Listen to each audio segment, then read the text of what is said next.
बिना अधिकार क्षेत्र के कार्रवाई करने की कहानी।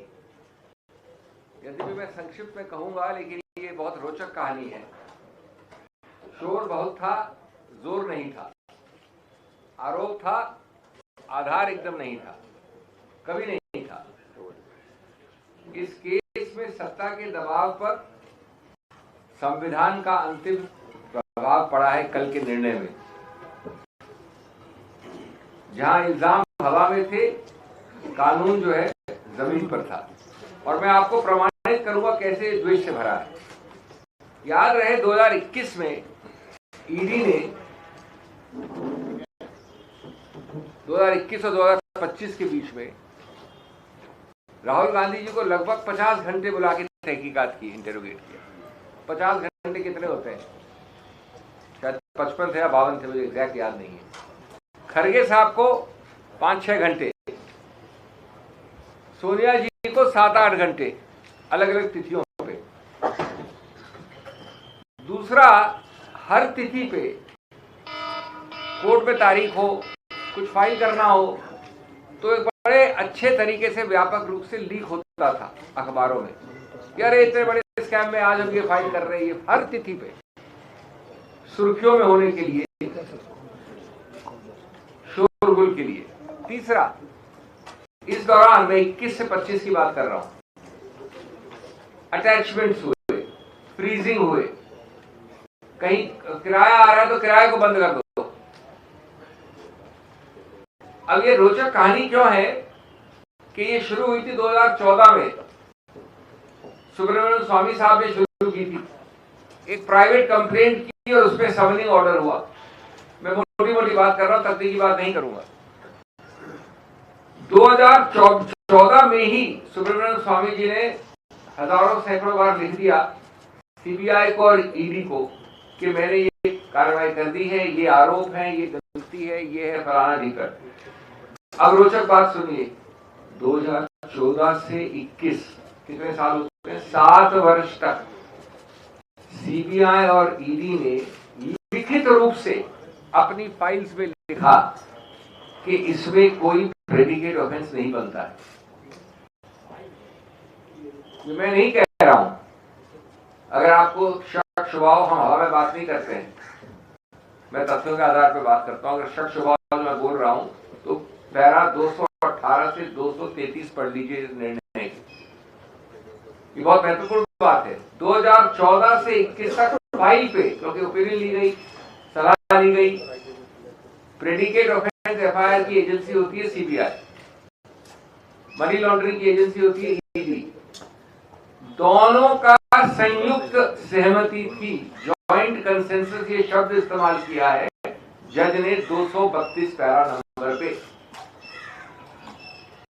संयुक्त सहमति कि इसमें कोई प्रेडिकेट ऑफेंस का एफआईआर बनता ही नहीं है। नहीं तो आप समझिए कि 7 साल तक कोई एफआईआर लॉन्च नहीं करता गया। क्यों नहीं की लॉन्च? उसके बाद अचानक 30 जून 2021 को एफआईआर लॉन्च होती है। ये ऑफेंस हुआ है 2014 से सुब्रमण्यम स्वामी के अनुसार, और 2021 जून में जब ये होती है, उसके एकदम पहले एक सलाह ली जाती है और अचानक जो 7 साल से संयुक्त सहमति थी कि नहीं होनी चाहिए, वो एफआईआर होती है। अगर ये राजनीतिक द्वेष नहीं तो क्या है? यानी कहा गया सलाह कुछ भी हो, ओपिनियन कुछ भी हो, संयुक्त कंसेंसस कुछ भी हो, आपको एफआईआर फाइल करनी है तो कर दी। वो एफआईआर की कल कॉग्निजेंस, वो सॉरी ईसीआर कर दी, एफआईआर ने ईसीआर कर दी जून में ईडी ने। उसकी कॉग्निजेंस लेने से मना किया है कल जज ने, कल वाले निर्णय में। ये एजेंसी से दुरुपयोग का सबसे ज्यादा प्रत्यक्ष प्रमाण है। किसकी जवाबदेही है इसके लिए? किसकी कुर्सी है? किसके विरुद्ध एक्शन लिया गया है? एक और पक्ष, इस निर्णय के स्तंभ क्या है? ये बार बार कहते हैं प्रोसीजर है, कुछ नहीं है, टेक्निकल है, प्रीमेच्योर है। कल से सुन रहा हूं मैं इसके 4-5 स्तंभ सुनिए। 5 स्तंभ में मुख्य स्तंभ नंबर 1 जो हमारी दलील थी कि कानून कहता है, लिखा है सेक्शन 5 में पीएमएलए एक्ट में कि सिर्फ पर्सन ऑथराइज टू इन्वेस्टिगेट की कंप्लेंट या एफआईआर पे कार्रवाई हो सकती है। शब्द है पर्सन ऑथराइज। अब सुब्रमण्यम स्वामी तो पर्सन ऑथराइज नहीं है ना, ये तो प्राइवेट आदमी ने कंप्लेंट की थी।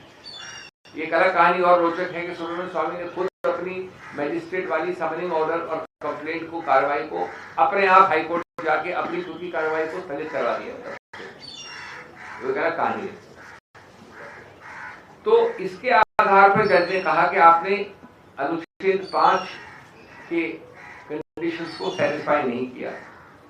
सिर्फ एजेंसी यानी सीबीआई या ईओडब्ल्यू ये एफआईआर फाइल कर सकती थी, जो नहीं की। 2014 से 21 और 21 से 25 यानी लगभग एक दशक से नहीं की। फिर कहा है कि नींव, हर चीज की नींव, पीएमएलए की नींव, पीएमएलए बना था एक एफएटीएफ फाइनेंशियल टास्क फोर्स के अंतर्गत। उससे लिखा हुआ है कि इसकी नींव होनी चाहिए एक एफआईआर, एक प्रेडिकेट ऑफेंस जिसको कहते हैं वकील, टेक्निकल टर्म में प्रेडिकेट ऑफेंस। और इसका उद्देश्य है कि ये परिणाम स्वरूप एक कार्रवाई होती है जिसमें इसकी नींव होती है प्रेडिकेट ऑफेंस। और निर्णय में कई अच्छे विस्तार से लिखा गया है। तो जब नींव नहीं, तो इसमें आपको इमारत खड़ी की गई, एक इमारत राजनीतिक आरोपों से मुकदमे बनाने की। मुकदमे राजनीतिक आरोपों से नहीं बनते, वो विधि के आधार पर बनते हैं। और कल अदालत ने याद दिलाया कि प्रक्रिया, कानून, अनुच्छेद न्याय की आत्मा है, बाधा नहीं है। कि अचानक आपने एक को बोल दिया 2021 में करो एफआईआर, ओपिनियन कुछ भी हो करो, क्योंकि इसमें गांधीज हैं, इसमें कांग्रेस है, इसमें खड़गे जी हैं। और सोचिए कुल मिला के करीब 80 घंटे ऐसे लोगों को कार्रवाई कर दी बिना ये जाने के एफआईआर नहीं है। बिना कानूनी नींव के खड़ा किया गया मुकदमा अपने बोझ से खुद गिर गया। हाँ, ये बात सही है कि जज ने कहा है कि मैं आगे मेरिट्स पे नहीं जाने की आवश्यकता है, क्योंकि ये बहुत महत्वपूर्ण बात है। कानून में, फौजदारी कानून में सबसे न्यूनतम स्टेज होती है कॉग्निजेंस लेने की। कॉग्निजेंस मतलब होता है कि आप मेरे घर के बाहरी दीवार के अंदर भी नहीं आ सकते, यानी ये घर है इनका, ये दीवार इसके बाहरी रोक देते। तो जज ने उस न्यूनतम आधार और कसौटी पे कॉग्निजेंस लेने से मना कर दिया। यानी ये इतनी बेकार कंप्लेंट है कि मैं कॉग्निजेंस भी नहीं लूंगा। और फिर कहा है कि मैंने पूछा एएसजी राजू से कि आपने ये रोचक नई एफआईआर जो फाइल की है 3 अक्टूबर 2025 को, यानी कुछ हफ्ते पहले, तो उन्होंने कहा कि इस नई एफआईआर का कोई संबंध नहीं है, कोई प्रभाव नहीं है पुरानी वाली का।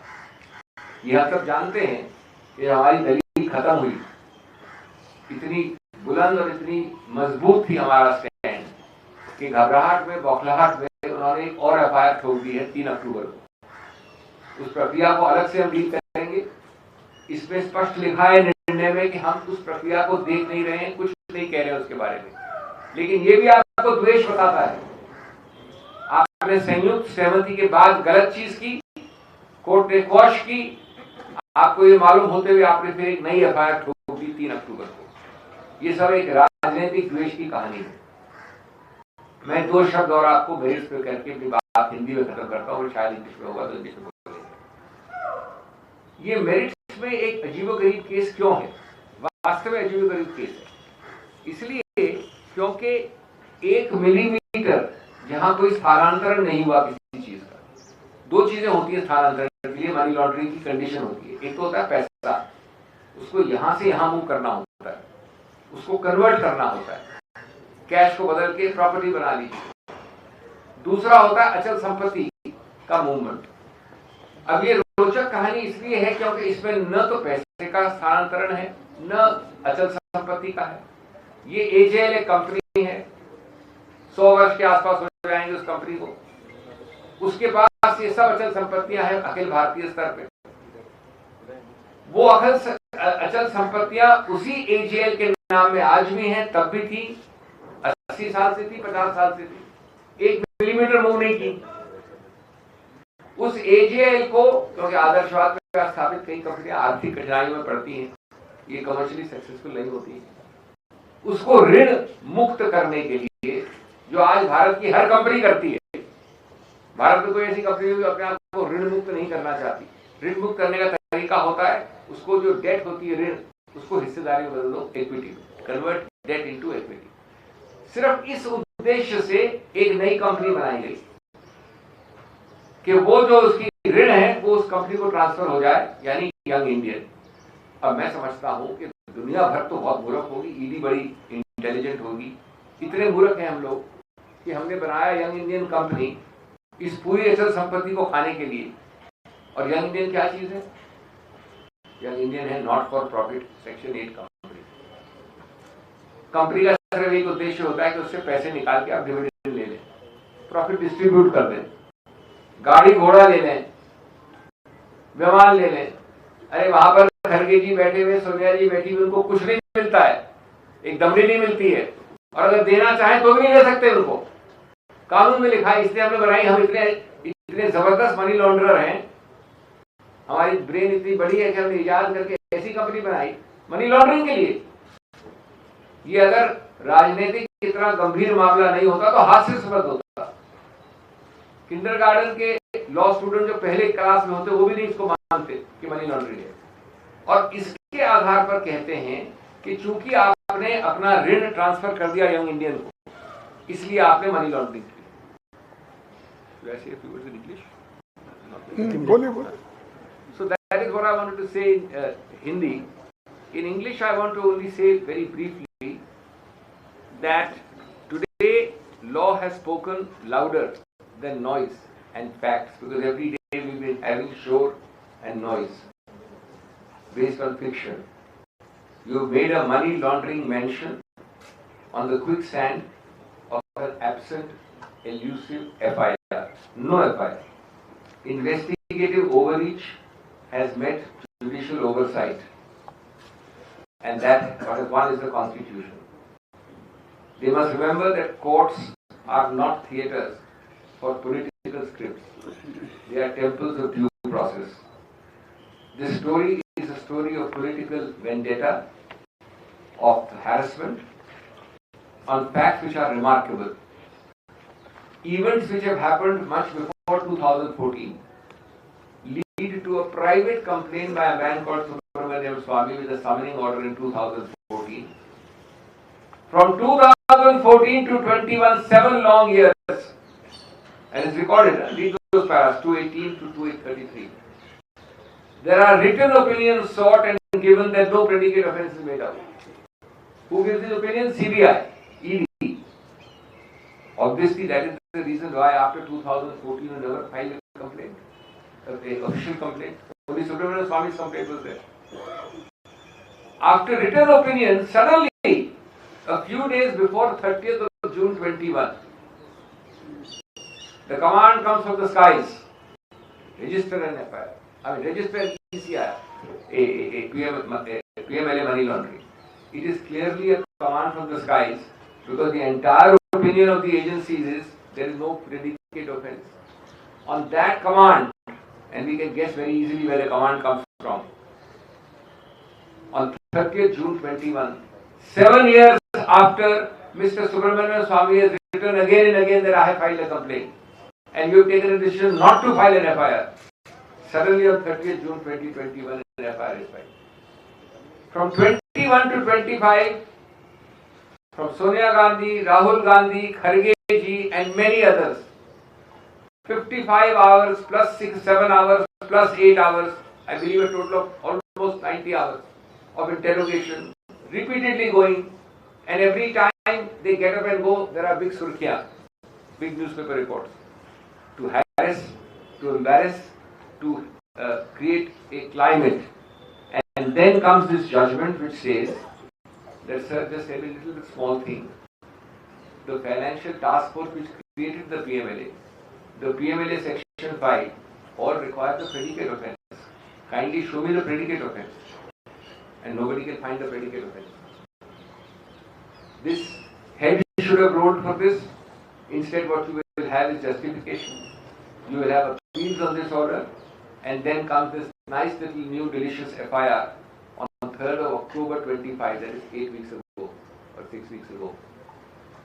Why the new FIR? This is an offence pre-2013. Because you want to keep the pot boiling.